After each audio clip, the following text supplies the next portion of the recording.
Today, we're exploring the ultimate blueprint for unlocking your treasure house within. If you've ever wondered why some people effortlessly attract success while others constantly struggle, well, the answer is literally inside your head. Here is our roadmap for today. We'll be looking at the treasure house within, conscious versus subconscious minds, the power of suggestion, techniques for real results, and finally, rewiring your habits. All right, let's start with section 1, the treasure house within, unlocking your hidden potential. Okay, get this. Over 90% of your mental life is completely subconscious. That conscious mind of yours, the part you use to make your everyday choices, it's just a tiny 10% slice of the pie. There's a brilliant quote from the text, "As a man thinketh in his subconscious mind, so is he." Basically, your habitual thinking literally molds your destiny. Whatever you persistently impress upon that massive 90% of your mind inevitably becomes your reality. Moving right along to section 2, conscious versus subconscious minds, the master and the builder. Think of your analytical, conscious mind as a gardener or a watchman at the gate, planting seeds. Your subconscious, well, that's the obedient builder. It's the rich soil that just grows those planted seeds, absolutely no questions asked. But here is a massive warning for you. The subconscious mind absolutely cannot take a joke. It takes you literally. So saying something like, "I can't afford it," is accepted as a direct order, and boom, it creates actual limitation in your life. Which brings us to section 3, the power of suggestion. Historical proof. Let's look at some history. Back in 1843, Dr. James Esdaile arrived in Bengal. Now this was way before chemical anesthesia existed. Yet, he successfully performed over 400 major surgeries with extreme pain reduction. How?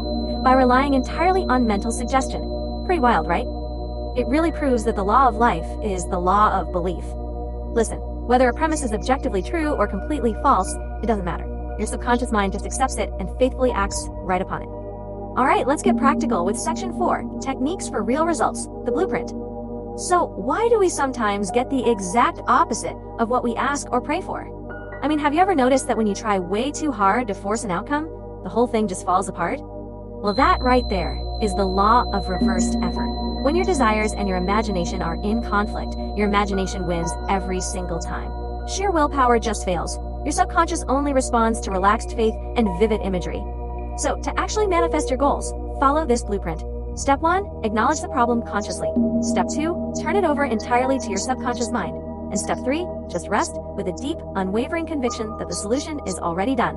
The text gives us a few highly practical methods to help with this. You've got the passing over technique, the mental movie method, where you visualize the end result, the sleeping technique, and the thank you technique. I really want to highlight the sleeping technique because it reduces conscious effort to an absolute minimum. You see, the highest outcropping of the subconscious happens right before you fall asleep.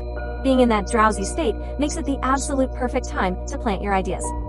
Finally, let's look at section 5, rewiring your habits, the path to freedom.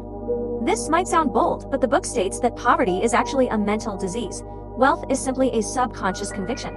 Basically, poverty stems from an ingrained mood of lack and fear, meaning it's entirely a manifestation of your inner mental state. Now, if you're feeling stuck, consider this fact. Science shows we actually build a completely new physical body every 11 months. Think about that. You literally have the power to rebuild yourself and your life just by feeding your mind constructive thoughts, starting today. It all boils down to action and reaction. Consciously planting seeds of peace gives you a glorious subconscious harvest of harmony. Conversely, saying "I can't" literally blocks your own progress. But choosing to forgive others, that actually heals you, inside and out. So, I'll leave you with this question. What are you planting in the garden of your mind today?